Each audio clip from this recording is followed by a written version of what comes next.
श्री शिवलीलामृत अध्याय 8. या अध्यायाचे पठन अथवा श्रवण केल्याने दीर्घायुष्य आणि विजय प्राप्ती होऊन बंधमुक्ती आणि दास्यत्वातून मुक्ती होईल आणि अखंड शिवकृपा प्राप्त होईल. अशा या दिव्य अध्यायाला सुरुवात करूया. नैमिषारण्यामध्ये सूतजी शौनकादिक ऋषींना कथा सांगत आहेत.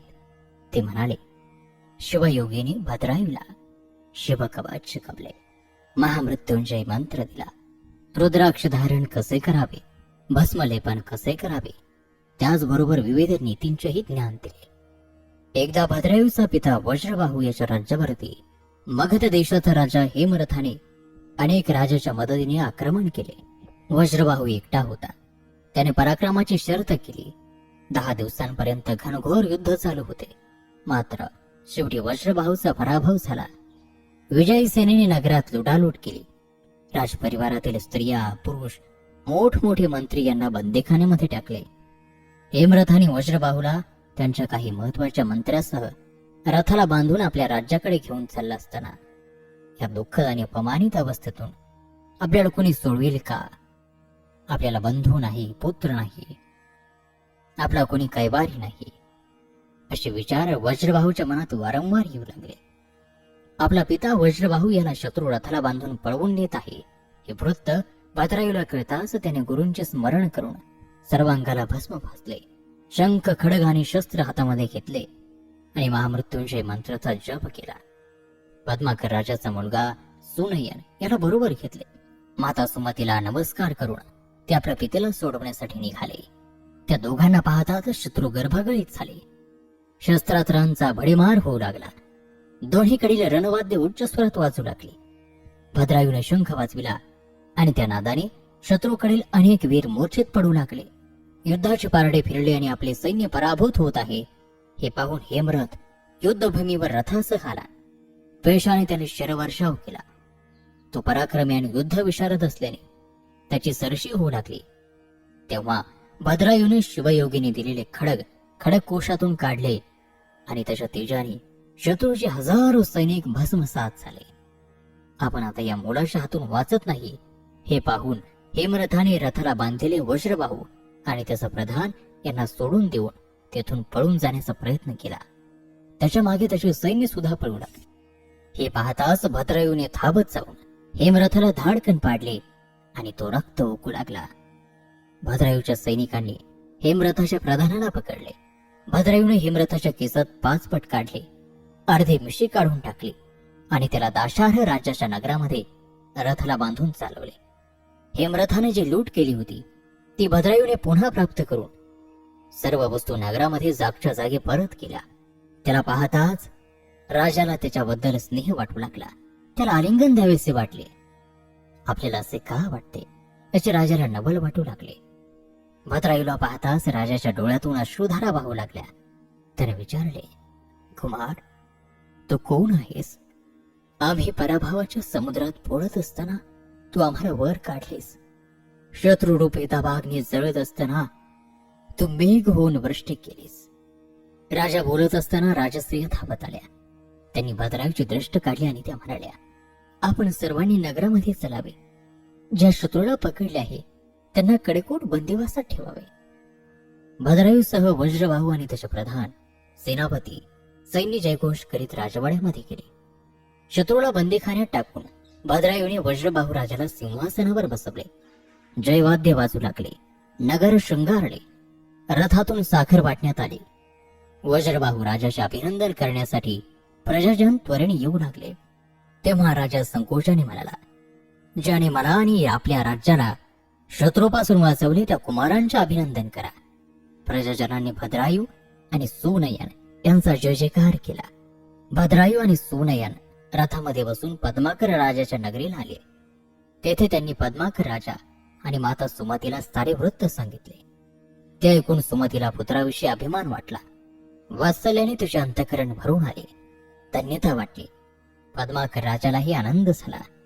त्यानंतर शिवयोगी निषद देशाचा राजा चित्रांगद आणि शिवभक्त राणी सीमंतिनी यांना भेटण्यासाठी गेला. तेथे त्यांनी राजा वज्रबाहू आणि राणी सुमती यांना त्यांच्या पुत्र भद्रायू याचे समग्र कथावृत्त निवेदन केले. या भद्रायूने पराक्रम करून पित्याला मुक्त केले. त्याला तुमची कन्या कीर्तिमालिनी देऊन जावई करून घ्या. त्या दोघांना शिवयोगाची सूचना मान्य झाली. चित्रांगद आणि कन्येच्या विवाहासाठी अनेक मान्यवर राजांना निमंत्रण दिले. त्यात वज्रबाहू राजालाही निमंत्रण केले होते. विवाह सोहळ्यासाठी वज्रबाहू निषध राज्यात गेल्यावर भद्रायूला पाहताच यांनी आपल्याला हेमरथाच्या बंदीतून सोडवलेही त्याने ओळखले आणि वज्रबाहू राजा भद्रायूचे पाय धरण्यासाठी धावत गेला. परंतु भद्रायूने त्याला वरचेवर धरले आणि आलिंगन दिले. दोघांच्या डोळ्यातून अश्रुधारा वाहू लागल्या. भानावर येत वज्रबाहू राजाने भद्रायूला कृपया आपला आपण परिचय द्याल का अशी विनंती केली. त्यावेळी चित्रांगद राजाने वज्रबाहू राजाला एकांतात बोलावून भद्रायूच्या संबंधी सर्व वृत्त सांगितले आणि म्हटले, हा सर्व महिमा शिवयोगाचा आहे. भगवान शंकरांच्या उपासनेने हे घडले. अनेक जन्मांचे पुण्य गाठील असते तेव्हाच शिवयोगी दर्शन देतो. त्यानंतर चित्रांगद राजाने वज्रबाहूची पट्टर आणि सुमती तिला पुढे आणले आणि तिची आणि वज्रबाहूची भेट घडविली. तिला पाहताच वज्रबाहू रडू लागला आणि पश्चातापाने बोलू लागला, असा अनमोल ठेवा मी तिरस्काराने वनात टाकून देऊन यांच्यावर अन्याय केला. असा अपराधी अन्य दुजा कोणी नाही. सुमतीलाही मागचे सर्व दुःख आठवले आणि तेही हुंदके देत रडू लागली. मात्र दोघांनीही एकमेकांबद्दल क्षमस्व माफी मागितली आणि या आनंददायी विवाह सोहळ्याला सुरुवात झाली. यथासांग विवाह सोहळा पूर्ण झाला. चित्रांगद राजाने हत्ती घोडे दास दासी सर्व सुवर्ण अलंकार वरदक्षिणा म्हणून भद्रायूला दिले. वज्रबाहू राजाने हे विवाहासाठी आलेल्या वरपक्षाकडील लोकांना थाटामाटामध्ये आपल्या राज्यात वधूवरांसह आणले. नगरीतील लोकांनी त्यांचे कौतुकाने प्रेमाने आणि आनंदाने स्वागत केले, जय जयकार केला. परकीय शत्रूंपासून आपल्या नगरीचे आणि आपल्या राजाचे त्याचबरोबर प्रधानाचे रक्षण करणारा भद्रायू हा आपल्या नगरीचा भावी राजा आहे हे कळताच जनतेच्या आनंदाला भरती आले. भद्रायूने कीर्तिमालिनीसह राज्यामध्ये प्रवेश केला. सर्व ज्येष्ठ मंडळींना अभिवादन केले. कुलदेवतेची पूजा केली. वज्रबाहूने भद्रायूला राज्यकारभाराची माहिती करून दिली आणि सर्व राज्यकारभार त्याच्या स्वाधीन केला. त्याचबरोबर काही दिवसानंतर सुमती राणी आणि वज्रबाहू राजा भगवान शंकरांची पूजा आणि आराधना जप तप करण्यासाठी वनामध्ये निघून गेले. भद्रायूने उत्तम राज्यकारभार केला, परंतु त्याच्या शिवभक्तीमध्ये त्याच्या शिव आराधनेमध्ये खंड पडला नाही. एके दिवशी तो कीर्तिमालिनीसह वनविहारासाठी वनात गेला. वनाची शोभा पाहत होता तेवढ्यात एक अद्भुत घटना घडली.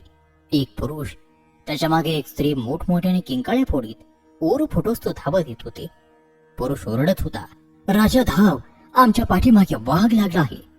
माझ्या पत्नीला धावता येत नाही. तो पहा, आला आला. हे सर्व पाहताच भद्रायूने त्वरेने उठून धनुष्याला बाण लावला आणि चपळाईने भराभर वाघावरती बाण सोडले. वाघाच्या शरीरात भद्रायूचे बाण विजेच्या वेगाने घुसले. बाणाने त्याचे सर्व शरीर भरून गेले, परंतु त्या प्रचंड जखमांनाही तो वाघ न जुमानता त्या स्त्रीला जबड्यात धरून फरफडत दूर दुर्गम भागामध्ये घेऊन गेला. त्या स्त्रीला वाघाच्या तावडीतून सोडवण्यासाठी भद्रायूने जीवाची पर्वा न करता झुंज दिली, परंतु यश आले नाही. ते पाहून तो ब्राह्मण निराश झाला आणि शोक करून तो म्हणाला, तुझा धिक्कार असो. तुझ्या गुरुने तुला दिलेले शत्रू विनाशक खडक, तुझी सर्व शस्त्रास्त्रे, तुझे युद्ध कौशल्य सर्व काही व्यर्थ गेले. माझ्या पत्नीला तू वाचवू शकत नाहीस. तुझा धिक्कार असो. त्याचा तो शोक ऐकून भद्रायू राजाचे मन द्रवले. तो म्हणाला, पेपरा, या दुःखावर जो उपाय आहे तो मी करायला तयार आहे. हवे तर तू पुनर्विवाह कर किंवा माझे संपूर्ण राज्य मी तुला देतो. तेव्हा तो ब्राह्मण म्हणाला, मी पुन्हा लग्न कसे करू? श्रीहीन माणसाला धन काय कामाचे? मला फक्त माझी पत्नी परत देई. तेव्हा भद्रायू राजा म्हणाला, तुझी पत्नी मी तुला परत आणू शकत नाही. त्याऐवजी माझी पत्नी कीर्तिमालिनी तुला दिली असे समज. भद्रायूचे सत्व पाहण्यासाठी ब्राह्मण म्हणाला, बरे तर तू म्हणतोस तर मग दे मला तुझी पत्नी, मला मान्य आहे. भद्रायू राजा म्हणाला, माझ्यासमोर विप्राची पत्नी वाघाने नेली. मी प्रयत्न करून सुद्धा अपयशी ठरलो. माझ्या कीर्तीला हा कमीपणा आहे. प्रजाजनाचे रक्षण करणे हे राजाचे आद्य कर्तव्य आहे, परंतु मी असहाय्य सिद्ध झालो. त्यामुळे मला जिवंत राहण्याचा अधिकार नाही, आणि म्हणूनच मी माझी पत्नी कीर्तिमालिनी विप्राला दान करून अग्निप्रवेश करतो. त्याने संकल्प करून विप्राला आपली पत्नी दान केली. विप्र कीर्तिमालिनीसह गुप्त झाला. भद्रायुने अग्नी प्रदीप्त केला आणि स्नान केले, भस्म लावले. गुरुचरणाचे आणि भगवान शंकरांचे ध्यान करून अग्निकुंडाला 3 प्रदक्षिणा घातल्या आणि जय जय शंकरा उमारंगा, मला शीघ्र तुझ्या चरणांजवळ घे असा घोष करून अग्नीमध्ये उडी घेताच तो अग्नी प्रदीप्त होऊन ज्वाळेमधून अर्पणेसहित भगवान शिव प्रकट झाले. त्यांनी दोन्ही हातांनी भद्रायुला चिरून घेतले. त्याच क्षणी अग्नी प्रदीप्त झालेला नाहीसा झाला. त्या जागी फुलांची रास तयार झाली. भगवान शिव भद्रायुला म्हणाले, तुझी भक्ती श्रेष्ठ आहे. मी तुझ्यावरती प्रसन्न झालो आहे.